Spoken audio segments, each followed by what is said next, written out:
Hello guys, तो आपका स्वागत है भाई। तो आज हम करेंगे अपनी नेक्स्ट वर्कशीट जिसके अंदर एपी का हमारा टॉपिक चल रहा है। तो इसके अंदर होंगे आज हमारे पास 20 क्वेश्चंस और ये लास्ट पार्ट होगा, पार्ट नंबर 3 आप इस प्लेलिस्ट का। तो इसे बहुत ध्यान से देखिएगा, ये बहुत ही जरूरी है। ठीक है भाई, तो पहले क्वेश्चन पे चलते हैं। Common difference of the AP whose general term a n is this. अच्छा जी, अब आप कहोगे ये कहां से आ गई भाई? हमने तो ए एन का फॉर्मूला पढ़ा था, a plus n minus one into में डी, जहां पे a first term, d common difference, n number of term. तो ये nth टर्म का था, लेकिन इसने कह दिया ये किसके बराबर है? 2n प्लस वन के बराबर है। ठीक है भाई, कोई दिक्कत नहीं है। लेकिन अब 2n प्लस वन को इस फॉर्म में हमें बनाना पड़ेगा ताकि हम उसे इक्वेट करके डी की वैल्यू निकाल सके, यानी उसे मान के इसको इस तरीके की फॉर्म में लिखेंगे पहले तो। फिर जो डी की जगह डिजिट होगी वही हमारा क्या होगा? आंसर होगा। अब देखिए कैसे भाई, 2n प्लस वन है तो n माइनस वन तो हमें बनाना ही पड़ेगा। तो मैं क्या करता हूं, देखो इसको इधर करते हैं। पहले क्वेश्चन देखिए, an क्या है? 2n प्लस वन है। ठीक है भाई, तो इसमें एक प्लस टू कर दो, एक माइनस टू कर दो। कोई चेंज हुआ? कोई चेंज नहीं हुआ। ठीक है भाई, अब 2n माइनस टू में से 2 कॉमन ले लो और अंदर क्या बच गया? n माइनस वन, और 2 प्लस वन कितना हो गया? 3। अब देखोगे ध्यान से, an is equal to 3 plus two n minus one, और जनरल फॉर्मूला क्या होता है? a plus n minus one into में डी। तो इसको इससे कंपेयर करके जो हमारा d है कॉमन डिफरेंस, वो क्या आ रहा है? 2 आ रहा है। ठीक है भाई, हमारा d क्या आ रहा है? 2 आ रहा है, तो इसका कॉमन डिफरेंस कितना हो जाएगा? 2। ठीक है भाई, तो कॉमन डिफरेंस हमारा क्या हो जाएगा? 2 हो जाएगा। ठीक है भाई, अब सेकंड क्वेश्चन देखो। The number of terms in this AP, इस एपी के अंदर नंबर ऑफ टर्म्स, तो जो लास्ट टर्म है वही, उसके लिए निकाल लेते हैं एन की वैल्यू, वही कितनी क्या होगा? टोटल नंबर ऑफ टर्म्स होगी। तो 59 is equals to a is 2 n minus one, common difference कितना चल रहा है? 3 और 3 का, तो ये हो गया 3। ठीक है भाई, 59 में से 2 गए कितने? 57, 57 बटे 3 एन माइनस वन, 3 एक कम 3, 3 नीम 27, तो n की वैल्यू क्या आ गई? 19 प्लस वन 20, तो 20 नंबर ऑफ टर्म्स है इस एपी के अंदर। ये भी हो गया। अब थर्ड क्वेश्चन देखिए, the first positive term of this AP, इस एपी की पहली पॉजिटिव टर्म बतानी है। ठीक है भाई, थर्ड क्वेश्चन देखो भाई, एपी क्या गिवन है? -11, -8 और -5। ठीक है भाई, इसकी हमें फर्स्ट पॉजिटिव टर्म बतानी है। ये एपी है, कोई दिक्कत नहीं है। तो पहले तो सिंपल ए एन लिख लेते हैं फॉर्मूले में। ए एन क्या होता है? A plus n minus one into में कॉमन डिफरेंस देखो, -8 माइनस 11, तो 3 का कॉमन डिफरेंस आ रहा है। नंबर इंक्रीज होते जा रहे हैं हमारे यहाँ पे। ठीक है भाई, तो यहां से इसको थोड़ा सोल्व कर लो, तो ये आएगा 3n माइनस 3, ये हो जाएगा 3n माइनस 14। ये ए एन की जनरल टर्म आ गई इस एपी की, कोई भी general term 3n minus 14। Okay भाई, अब n की वैल्यू 1 पुट करोगे तो फर्स्ट टर्म आ जाएगी, 2 पुट करोगे सेकंड टर्म आ जाएगी। लेकिन हमने निकालनी है फर्स्ट पॉजिटिव टर्म। ठीक है भाई, अब n की वैल्यू मान लो 5 रख दी, तो 5 3 जा 15, 15 माइनस 14 इज प्लस का 1, ये भी पॉजिटिव है। अब कम करके देखेंगे, मान लो 14 रख दी n की वैल्यू, 14 नहीं सॉरी 4 रख दी, तो 4 3 जा 12, और 12 माइनस 14 इज -2, वो तो नेगेटिव टर्म है। यानी जब n की वैल्यू 5 रखेंगे ना, तब हमारे पास पॉजिटिव वैल्यू आ रही है फर्स्ट इस एपी की अंदर। तो n इज इक्वल्स टू 5 पे आ रही है, और क्या वैल्यू आ रही है? 5 से 15 माइनस 14 1। तो देखो पूछ क्या रहा था? टर्म पूछ रहा था, ये नहीं पूछ रहा था कौन सी भी टर्म है। तो ऑब्वियसली क्या होगी टर्म? प्लस की 1 होगी, प्लस की 1 होगी, 15 माइनस 14 1। ठीक है भाई, अब फोर्थ क्वेश्चन देखो, fourth term from the end of the AP this, इस एपी की फोर्थ टर्म बताओ फ्रॉम द एंड। भाई सिंपल है, 3 3 के गैप में चल रहा है, लास्ट टर्म 35 है, तो 3 3 घटाते चले जाओ, 32 29 26, लास्ट से fourth term, first term second term third term fourth term, 26 option है, बिल्कुल है। फिफ्थ क्वेश्चन देखिए, 11th and 13th terms of an AP are this common difference बताना है। 11th टर्म का मतलब a प्लस 10d किसके बराबर है? 35। अब देखो रिस्पेक्टिवली का मतलब क्या है? 11th पहले लिखा है तो पहले 35वीं जो है वो 11th टर्म है, 13th टर्म है वो 41 है। अब 13th टर्म को कैसे लिखेंगे? a प्लस 12d, वो 41 है। अब सिंपल सब्ट्रैक्ट करना है, दिस माइनस दिस, तो यहां पे करोगे तो क्या आएगा? 2d बराबर 41 माइनस 35 कितने हो गए 6। तो कॉमन डिफरेंस की वैल्यू कितनी आ गई 3 आ गई। 3 ऑप्शन है, बिल्कुल है। ठीक है भाई, तो ऐसे एमसीक्यू सोल्व करते हैं फटाफट, कोई दिक्कत वाली बात ही नहीं है। अब छठा क्वेश्चन देखिए, next term of this AP. अब कहोगे तो सारे रूट के अंदर है, ये एपी कैसे हुए भाई, ये एपी बताऊं कैसे हुए। देखो यहां लिख दे थोड़ा सा, ओके। रूट 8 है और क्या है रूट 18 है और रूट 32 है, ऐसे चलता जा रहा है। अब कह रहा है एपी है, लेकिन हमें समझ नहीं आ रहा भाई ये एपी कैसे है। तो रूट 8 को लिख सकते हैं 2√2।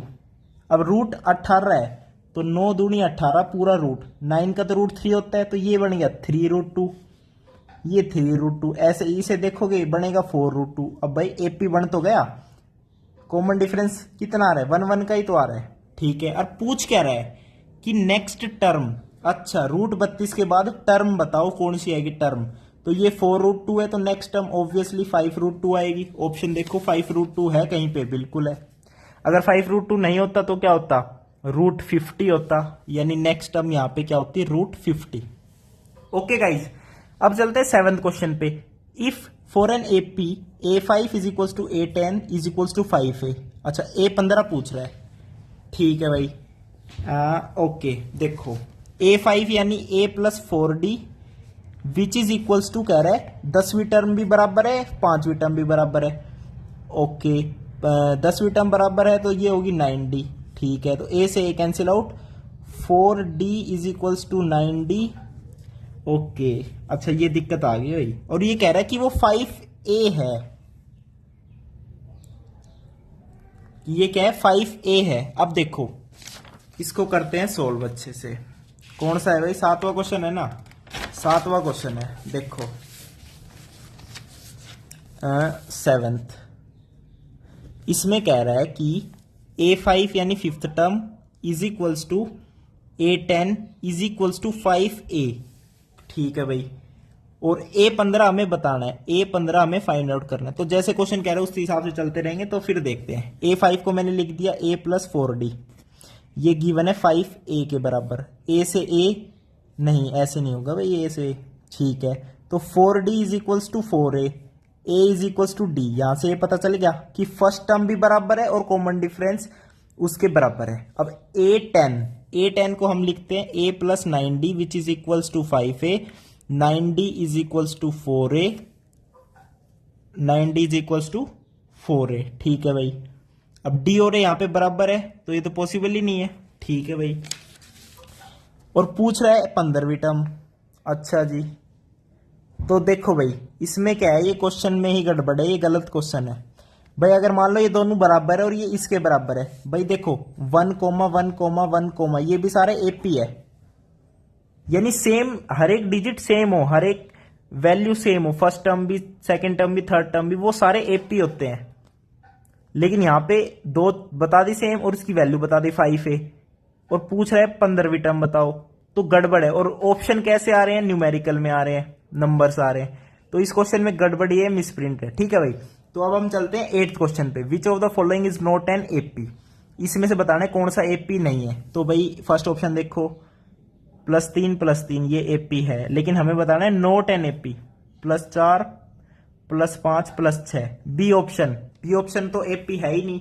और ऑप्शन चेक कर लो, इसमें 3 का कॉमन डिफरेंस है और इसमें भी 3 का ही कॉमन डिफरेंस है। ठीक है, ठीक है भाई। अब 9th क्वेश्चन आ जाओ। Sum of first 20 odd natural numbers. अब ओड नेचुरल नंबर्स के सम का फॉर्मूला n² आपको याद होगा, ये एमसीक्यू भी कर चुके और एक क्वेश्चन भी कर चुके, इसका प्रूफ भी कर चुके। ठीक है भाई, ओके। तो बस सिंपल है, जितने पूछे ना उसको n की जगह पुट कर दो, आंसर आ जाएगा। 20 है तो 20 का स्क्वायर 400 आंसर आ गया। देखो ऐसे ये याद रखोगे ना एक एक चीज, तो 1 मिनट में 1 सेकंड भी नहीं लगेगी सोल्व करने में। अब 10वां क्वेश्चन देख लो भाई। सम ऑफ फर्स्ट 20 नेचुरल नंबर्स का सम होता है n इंटू n प्लस 1/2। अब 20 है तो n की जगह 20 रखना है बस। 20 इंटू 21/2 ये 10, तो 21 इंटू 10 210 ठीक हो गया। सम ऑफ फर्स्ट 10 मल्टीपल्स ऑफ 7 के 10 मल्टीपल्स कौन से, 7 से स्टार्ट होंगे, 7 दूनी 14 अप टू 7 की टेबल, पूरी 7 की टेबल ही है, इसका सम बताना है। तो सम क्या होता है भाई, है 10 n/2 और first term plus last term, 7 + 70 77। ठीक है, तो 770 बटे 2 कितना हो जाएगा, 2 3 6, 2 8 16, 2 5 10, 385 कहीं है, बिल्कुल है, ये इसका सम हो गया। अब 12वें क्वेश्चन पे आ जाओ। सम इसका गिवन है तो इसमें नंबर ऑफ टर्म्स बतानी है। ओके, इसमें क्वाड्रेटिक बनेगी क्या, अभी चेक कर लेते हैं भाई। 12th क्वेश्चन है, एपी क्या है, 3 7 11 ऐसे एपी चल रहा है और सम गिवन है 210। अगर सम है तो नंबर ऑफ टर्म्स बतानी कितनी आएगी, तो 210 is equals to n/2। Okay, twice of a, 2 3 जा 6 प्लस n-1 इंटू में डी, कॉमन डिफरेंस 4 4 का है, ठीक है भाई। तो n/2 6 plus 4n-4, okay, n/2 4n plus 2, okay, this is equals to n 2n plus 1 और इधर 210 है, ठीक है। ये तो शायद हम कर भी चुके हैं, तो इधर आ जाएगा 2n² plus n minus 210 is equals to 0। यहां से क्वाड्रेटिक बन चुकी है। अब यहां से n की वैल्यू निकालनी है, बस n की वैल्यू निकाल लो भाई उस फॉर्मूला से, क्वाड्रेटिक फॉर्मूला से, -1 plus minus root under b² minus 4ac, okay, divided by कितना 4, ठीक है भाई। नेगेटिव वाली वैल्यू हमने लेनी नहीं है, तो ये कितना हो जाएगा 21 इंटू 8, ओके। अब इसमें 1 16 81 किसका स्क्वायर है, जल्दी बताओ, 16 81